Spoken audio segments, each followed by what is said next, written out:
राम राम दोस्तों, आपका स्वागत है Arun health and diet channel में। दोस्तों, कुछ कमेंट आए हैं कि सिर के दर्द और माइग्रेन के बारे में। दोस्तों देखिए, आमतौर पर होता क्या है कि जैसे किसी के सिर में दर्द हुआ, एक दो दिन में ठीक नहीं हुआ तो फिर वो डॉक्टर के पास जाते हैं। तो डॉक्टर उनको सीटी स्कैन, एमआरआई, जो खर्चे वाली जो जांचें हैं वो लिखते हैं, और जांचों में कुछ आता है तो उसकी दवाई देते हैं, और कुछ नहीं आता है तो दवाई फिर भी मिलती है, और बोलते हैं कि आप टेंशन करते हो या तनाव ज़्यादा है तो ये मत करो। तो दोस्तों, ज़िंदगी में तनाव कहाँ नहीं है। आजकल की भागदौड़ में तनाव की तो कोई कमी है नहीं। आजकल की भागदौड़ में पॉल्यूशन और तनाव ये तो हर कदम पे है, भरपूर मिलेगा तनाव। तो तनाव मुक्त तो कोई हो नहीं सकता है दोस्तों। और अगर कोई नॉर्मली किसी को जैसे सिर में दर्द होता है तो वो क्या करता है, डिस्प्रिन एक टेबलेट है, उसको डॉक्टर से बिना पूछे खा लेता है, और हर घर पे मिलेगी, पहले से ही लाके रखते हैं केमिस्ट वाले से कि दर्द होना है तो ये खानी है हमको, जब भी दर्द हो तो ये खानी है। किसी भी मेंबर को हो, चाहे वो 10 साल का हो, चाहे वो 20 साल का या 50 साल का, डिस्प्रिन टैबलेट ही इसका, ये एक भ्रांति बन गई है हर किसी के माइंड में कि ये दर्द का अंत करती है। तो दोस्तों ऐसा नहीं है। डिस्प्रिन टैबलेट करती क्या है, हमारे ब्लड को पतला कर देती है। वो ब्लड पतला हो जाता है तो जो ब्लड गाढ़ा हो रहा था, जो भारीपन था, वो ख़त्म हो जाता है। तो ये समझते हैं कि सिर का दर्द ख़त्म हो गया, वो ख़त्म नहीं होता, वो फिर रिपीट होता है 8-10 दिन में ही, 5-6 दिन में ही फिर से रिपीट होगा, फिर डिस्प्रिन खानी है।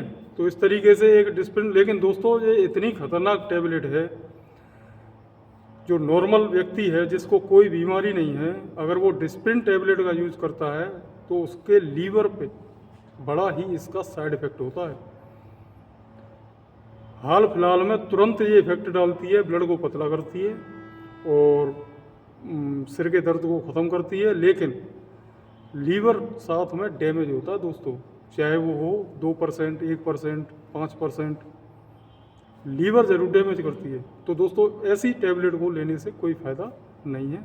लेकिन कोई हार्ट पेशेंट है जिसको सडनली हार्ट अटैक आया इंस्टेंट, उसको डिस्प्रिन टैबलेट खिला देने से उसको रिलीफ मिलता है, उसके लिए वो प्राण रक्षक है। एस्पिरिन कोई टैबलेट है तो उसके लिए प्राण रक्षक है वो। तो डिस्प्रिन टैबलेट का यूज सिर के दर्द के लिए इस तरीके से न करें बिना डॉक्टर के। और दोस्तों मैं बता रहा हूँ, आज उपाय आयुर्वेद में है। जो काम डिस्प्रिन करती है वही काम लहसुन और अलसी के बीज, फ्लैक्स सीड जो बोलते हैं इनको, वो करते हैं। अलसी के बीज कैसे खाने हैं, भून के, और 1 चम्मच अलसी का बीज खा लिया, चबा चबा के ऊपर से पानी पी लिया। लहसुन कैसे खाना है, कच्ची कली लहसुन की 2 कली 3 कली चबा चबा के खा ली, बाइट कर करके, और ऊपर से गर्म पानी पी लिया, या तवे पे भून के खा ली। लहसुन की क्वालिटी कमज़ोर नहीं होती है, चाहे आप भूंजो उसको या तलो, ठीक है। तो जो काम वो डिस्प्रिन कर रही थी वही काम ये करेगा, लेकिन इसका कोई साइड इफ़ेक्ट नहीं है। जो लहसुन और अलसी का बीज है, कोई भी साइड इफ़ेक्ट नहीं है इसका। इसको अगर आप लोगे तो ब्लड ऑलवेज पतला ही रहेगा, ज़्यादा पतला नहीं, नॉर्मल जो होना चाहिए ब्लड वो रहेगा। ज़्यादा पतला ब्लड भी होना दोस्तों बड़ा खतरनाक है। अगर कहीं कट लग गया तो वो ब्लड का थक्का ही नहीं जमेगा, तो ब्लड बंद नहीं होगा। फिर डॉक्टर भी पेशेंट को पूछते हैं ऑपरेट करने से पहले कि कोई ऐसी टैबलेट तो नहीं खा रहे आप जो ब्लड को पतला करती हो, उससे पहले पूछते हैं पेशेंट से। आप समझिए इस बात को कि अगर आप लहसुन और अलसी के बीज खाओगे तो जो काम डिस्प्रिन को टैबलेट कर रही है आपका टेम्पररी, वही काम परमानेंट ये करेगा लहसुन और अलसी का बीज।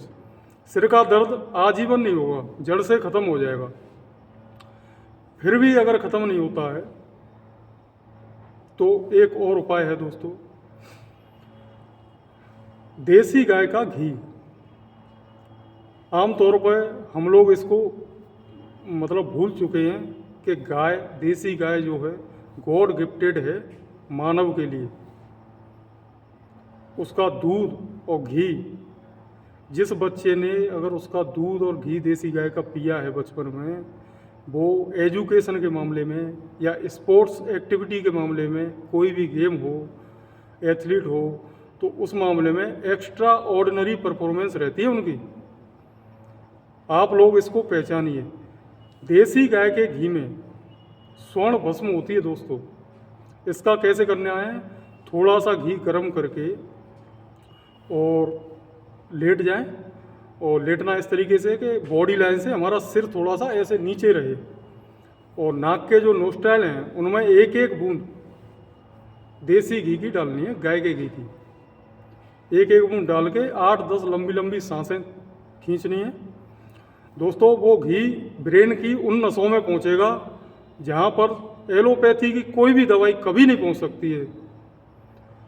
वो घी वहाँ उस नसों तक पहुंचेगा और जड़ से बिल्कुल ख़त्म हो जाएगा। सालों साल सिर का दर्द लौट के नहीं आ सकता है अगर एक हफ्ते आपने ये काम किया तो। अगर साल 2 साल बाद फिर से अगर ये रिपीट होता है तो आप फिर कर लो एक हफ्ते, तो ये कोई नुकसान नहीं करेगा। अब सवाल ये उठता है दोस्तों कि वही चारा तो गाय खा रही है, वही चारा भैंस खा रही है, तो गाय के दूध में कैसे, ये घी में कैसे आ गई स्वर्ण भस्म? तो दोस्तों ये एक गॉड गिफ्टेड रचना है भगवान की। इसमें क्या होता है कि जो गाय की जो पीठ होती है उस पर एक कुबड़ होता है जिसको गांवों में ठठार बोलते हैं।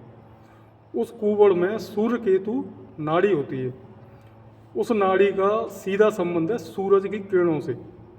सूरज की किरणें जब उस पर पड़ती हैं तो विकिरण के द्वारा उसकी जो ऊर्जा ट्रांसफॉर्म होकर और गाय की जो दूध वाली नसें होती हैं उसमें वो मिलती है, स्वर्ण भस्म के रूप में दूध में वो आती है। उसका जब घी बनता है तो वो घी में स्वर्ण भस्म मिलती है।